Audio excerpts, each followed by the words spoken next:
Hello, and welcome to this edition of DMD Digest.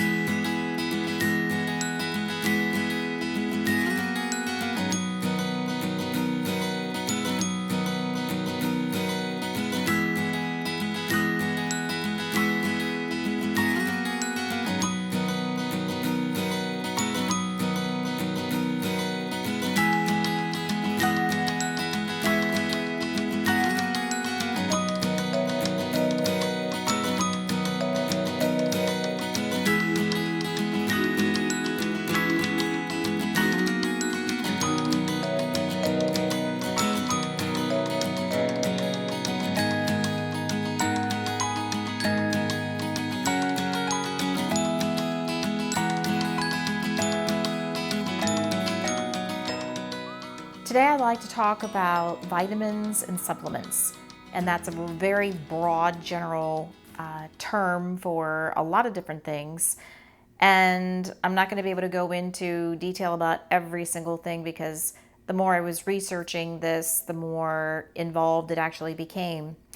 But some things that I know that you probably have some questions about, that I know I've had some questions about, is which vitamins and supplements should I be looking at? How do I know if they're valuable or if it's going to do nothing? And just kind of some things of where to turn and what type of products would I be looking for. First of all, though, I want to give you some information. And this is actually coming from some research that I've done and some reading. And this site is actually from Dr. Stephen Gundry, who, if any of you have listened to any TV programs or any social media webcasts, he's kind of been all over the news, mostly talking about intestinal issues, gastrointestinal issues, very well known for leaky gut. But today we're going to be talking about some vitamins and supplements. And he kind of opened my eyes to something, and I'm going to share that with you. In the book that one of the books that he's written that I'm referencing is called The Plant Paradox by Dr. Stephen Gundry. And this is a wealth of information. Some of it I find a little confusing. But today I want to quote you something that he had written and included in this book. And it actually is from the U.S. government, and it's actually a United States Senate document. And this was written in 1936. And why I think it's valuable is because what it was stating as of 1936, it has only worsened in 2019, which we're speaking about now. And what it states is, in the actual wording from the U.S. Senate document, is the alarming fact is that foods such as fruits, vegetables, and grains now being raised on millions of acres of land that no longer contains enough certain needed nutrients are starving us, no matter how much we eat of them. And the alarming thing to me was this was written in 1936. And if any of you are paying attention to anything that you consume, you know that our use of pesticides and many other products are not improving.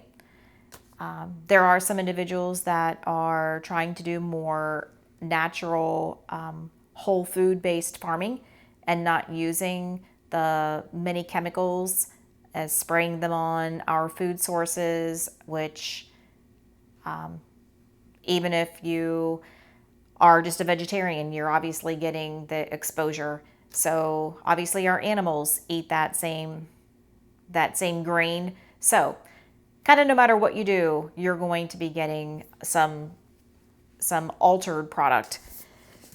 And with that in mind, brings us to dietary supplements, vitamins, and using that approach to supplement our diet. the majority of us cannot possibly eat enough fruits and vegetables and fish and dairy sources to satisfy what you actually need. Today's program is not going to go into what you need of each supplement. That would take months actually to go through. What we are going to talk about is some products to take a look at. There's so many different stages where the government has gotten involved, whether it's the Food and Drug Act. There are so many different regulatory agencies that are looking at not only the quality of vitamin supplement, and in that list I'm also including herbs, the other types of botanicals. And we know that the vitamins and supplements are kind of categorized. They're not a drug. It's not regulated like a drug or medication, I should say. So there's room for error. There's room for contamination, which is considered in this field called adulteration. There's a lot of different levels where what you might be buying off the shelf has nothing of use in it, or it's loaded with all types of fillers and byproduct, or it may not be the true herbal mixture of what it says on the label.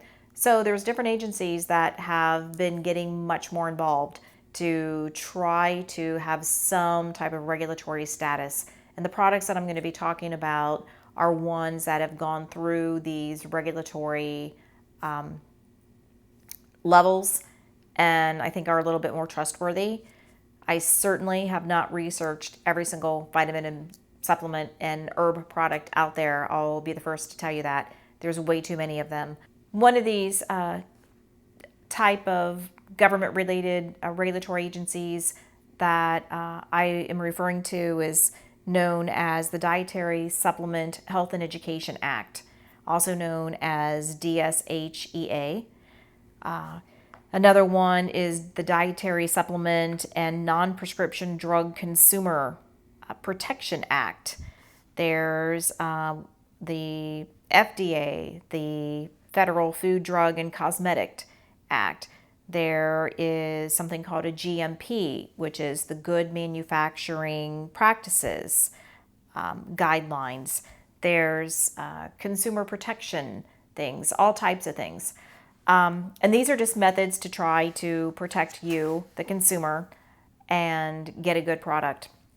Some things that you can do, there are some characteristics of dietary supplements that kind of going through certification programs, some things that you would want to look for. One of them is Consumer Lab, which is something that you can log in, consumerlab.com. You would have to become a member of it in order to get detailed information about any particular vitamin supplement. I believe they even list different herbal remedies and things like that, but you do have to pay for that information. Another one is the NSF International, and this is another facility. It's a private nonprofit, and they look at safety of the supplements, and there's a whole lot of other things that they do as well. And then another one is the U.S. Pharmacopoeia Convention. So in that is you'll see different seals often on the labels that you're looking for.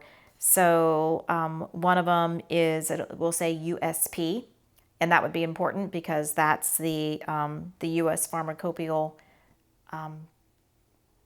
its review board, so to speak. Seeing that a product is listed from the NSF, and then also Consumer Lab would be important as well.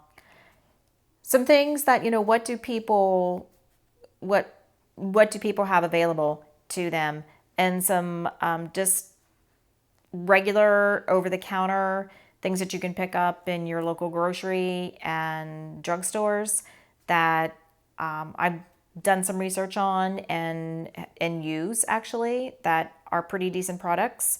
One of them is from Nature's Bounty. I think they have a pretty good line. Another one would be Sundown Naturals. You can also find this in herbal stores. I tend to trust some of the actual herbal stores a little bit more readily than my local drugstore. But the people there also are very knowledgeable and well versed about their products.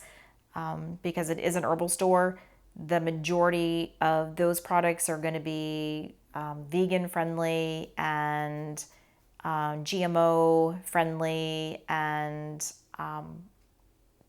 most likely safer in the long run. Some products that are found through a website or you have to do a little bit more research for. One manufacturer brand, if you will, that I also like is 1MD, as in the number 1, and MD as in medical doctor. Another one is Divine Bounty. Another product is Doctor's Best, which is another brand that you can look for. These three that I happen to use and have done some research on are all, I can probably read a label here and tell you, but they all are USP, GMP, made in the USA, gluten-free, vegan-friendly, all those good things.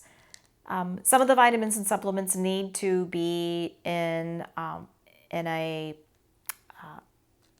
darker bottle to protect from some light. So those are some things that I would consider. Why might you even need a vitamin or herb or supplement of any kind? Kind of answered that in the very first sentence that I mentioned earlier, and that's because of our soil, what we're doing to our soil, the condition of our fruits, vegetables, animal products, all of that. We're not going to be able to get everything that we need, and there's no way that all of us can eat a diet rich in every single nutrient that we need. A lot of these supplements, the most popular thing now is probiotics. Probiotics are widely investigated and used. Another thing would be fish oil and echinacea for immune system. You look at supplements for skin, hair, nails, male enhancement, memory, aging, skin, digestive issues, or just to supplement because you already know that you don't consume enough of them. So with that in mind, and I know this is kind of a brief overview, but hopefully you were able to take home some information that is useful, some products that are useful, some things to do and some things not to do. Thank you so much.